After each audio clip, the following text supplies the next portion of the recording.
La Universidad Diego Portales nuevamente entregó el informe de derechos humanos que elabora anualmente. En su edición 2021 pone el foco en distintas temáticas vinculadas, por supuesto, al resguardo de los derechos humanos en Chile. Ve un deterioro también, hay preocupación, son algunos de los adjetivos que ocupan en este informe, particularmente respecto al resguardo de los derechos humanos en nuestro país. Hay escaso avance en algunas investigaciones y reparación, sobre todo en el contexto de lo que ocurrió en las semanas posteriores al 18 de octubre del año 2019. Vamos a conversar sobre el informe realizado por el Centro de Derechos Humanos de la Universidad Diego Portales. Estamos en contacto con Lidia Casas, editora general de este informe. Lidia, gracias por conversar con nosotros. Hola, ¿qué tal, Sebastián? Gracias por este contacto. Lidia, bueno, hay varios puntos y ya podremos ir profundizando en los temas más importantes que plantea este extenso informe, pero me gustaría que tú pudieras contarnos en términos generales qué es lo que refleja este informe y por qué ustedes hablan de la preocupación por la situación en la que se encuentra Chile en esta materia.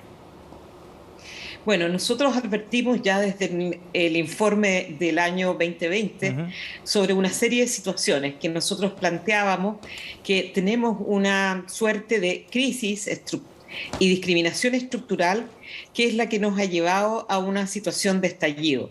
Esa situación de estallido tiene relación con la exigibilidad, las condiciones sociales existentes para la mayoría de la población y que han sido temas relegados y no vistos muchas veces por nuestros gobernantes. Pero en este caso, el estallido social significó también un nivel de represión que no habíamos visto desde la dictadura. Si bien tiene características distintas, las instituciones respondieron, algunas de ellas, comillas, en la medida de lo posible.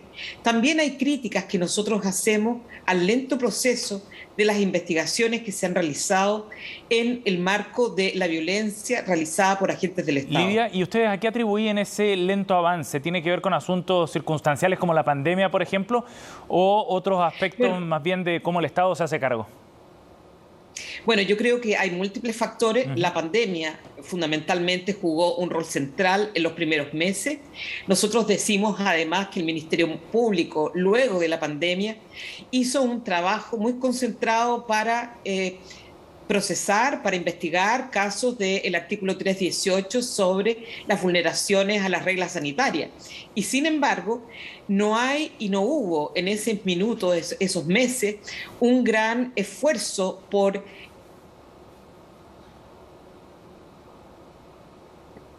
varias lecturas. Puede ser, digamos, y lo decimos como una potencial hipótesis, en la falta de liderazgo de parte del fiscal nacional. Solo a partir de mayo de este año, en realidad hubo un instructivo particular a los fiscales regionales para pensar en cómo asegurar investigaciones más activas. Estamos hablando apenas de 8.000 casos, por lo tanto no es que la Fiscalía estuviera absolutamente inundada de denuncias de este tipo y creo que la institución o quien la lidera no entendió, y tampoco los fiscales regionales en algunos casos, la importancia que tiene la investigación de causas cuando están involucrados agentes estatales. Sí, ¿y qué significa eso desde el punto de vista de la forma en la que el Estado y sus distintos integrantes, por supuesto, entre ellos el Poder Judicial, entienden la importancia de los derechos humanos, dada la envergadura, el impacto que tuvo no solo acá en Chile, sino a nivel mundial también lo que ocurrió desde el 18 de octubre y en las semanas posteriores? ¿Hay alguna valoración quizás respecto a la magnitud de este hecho? ¿Hay componentes políticos asociados? ¿Cuál es la lectura que hacen ustedes? Bueno, hay varias situaciones que uno tendría que mirar para poder analizar en forma más amplia el fenómeno. Por un lado, uno claramente reconoce la existencia del desborde de las instituciones al momento de la pandemia, el teletrabajo y todo aquello. Eso está claramente reconocido en nuestro informe.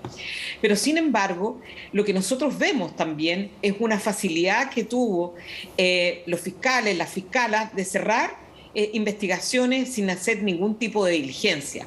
Y esa es una falla del sistema. Y cuando yo me refiero a falla del sistema es no haber entendido el rol que cumple el Ministerio Público en asegurar el acceso a la justicia en situaciones tan críticas como esto. En segundo lugar, nosotros sí hablamos del Poder Judicial, lo hicimos en nuestro informe del año pasado, lo volvemos a hacer este año, y tiene que ver con el rol que cumplieron fundamentalmente los tribunales de garantía para asegurar el buen funcionamiento, el cumplimiento de garantías procesales para todas aquellas personas que hubieran sido detenidas. Y ahí uno podría decir que en general los jueces y las juezas cumplieron un rol aceptadamente. En el año pasado también hablamos del rol que tuvo la Contraloría General de la República, que también la vuelve a tener y que pone el foco en cuestiones también más estructurales de responsabilidades administrativas de los altos mandos de los funcionarios de Carabineros. Sí. Aquí quiero hacer una puntualización, sí, Sebastián, que creo que es muy importante y que es muy poco conocido. La unidad de litigación del Instituto Nacional de Derechos Humanos ha planteado a lo largo de estos meses, sus profesionales, que debe existir una querella de parte de la institución a los altos mandos de Carabineros por responsabilidades administrativas, por responsabilidades penales que les pudiera corresponder. ¿Por qué digo yo que esto es muy importante? Y el rol del Instituto Nacional de Derechos Humanos es una prerrogativa del director del instituto, en este caso Sergio Mico, de llevar esa discusión al Consejo del INH. Eso no se ha producido, pese a que la unidad de abogadas que están en los litigios han intentado que el tema se lleve, no se ha discutido y por lo tanto no hay una querella de parte del instituto en contra de los altos mandos de Carabineros. Esto es relevante. Sí, eso le iba a preguntar. ¿Cuál es la relevancia que tiene eso dado el contexto que estábamos analizando y el rol del INDH en particular? Bueno, el INDH puede y tiene la atribución de querellarse en distintos tipos de situaciones en donde está involucrada la tortura, el trato cruel, inhumano, y eso está establecido por ley. El INDH responde a una lógica de funcionamiento de instituciones de defensa y promoción de derechos humanos bajo ciertas reglas establecidas por Naciones Unidas.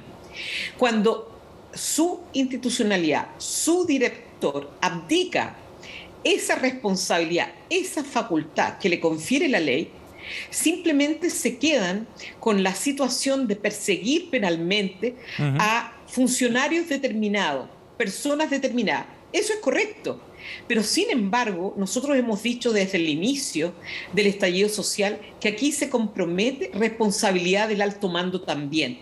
El alto mando fue capaz de saber lo que estaba ocurriendo en la calle, de la cantidad de proyectiles, la cantidad de personas mutiladas, y como me ha hecho saber hoy día un médico de la quinta región, ellos han hecho presentaciones, han dado testimonio ante la fiscalía sobre los traumas oculares, pero las causas, por ejemplo, en Valparaíso, Viña, no avanzan. Lidia, entonces, tenemos ahí una falla.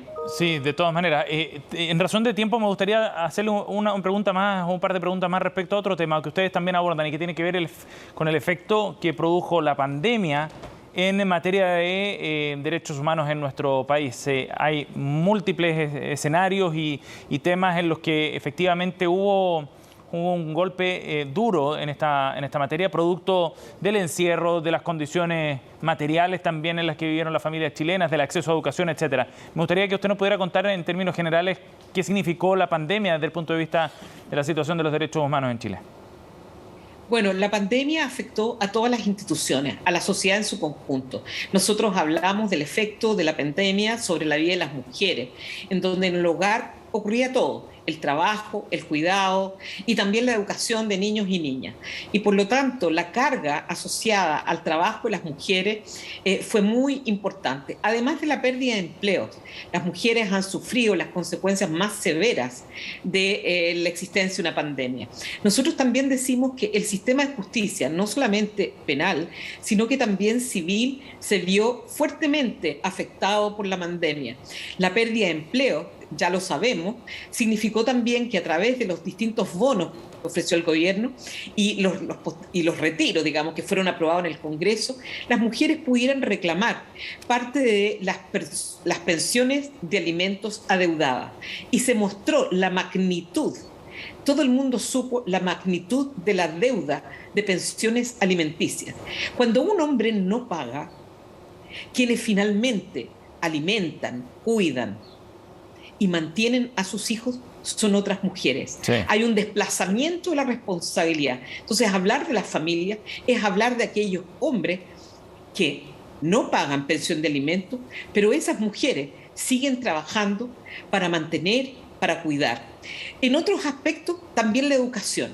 Y lo que nosotros decimos es que en el caso de los niños más vulnerables, fueron y han sido los más afectados. No sabemos cuántos años se va a retroceder. No hay conectividad, son pobres, no tienen necesariamente un lugar físico donde poder no solamente conectarse, sino estar recibiendo clases. Y por lo tanto, nosotros no fuimos de la opinión, como el colegio de profesores que insistía en postergar en forma indefinida las clases. Sí. Bien, Lidia, le agradecemos el contacto, la conversación para abordar apenas algunos aspectos. Por supuesto que hay muchos más, pero es una forma también de darle visibilidad a este informe y el crudo diagnóstico sobre la situación de derechos humanos en Chile. Gracias por el contacto nuevamente. Gracias a ti, Sebastián, por este contacto. Bien, el informe en materia de derechos humanos de la Universidad Diego Portales, edición 2021, está disponible, es extenso, aborda muchos otros temas y está disponible a través del sitio web del Centro de Derechos Humanos de la Universidad Diego Portales.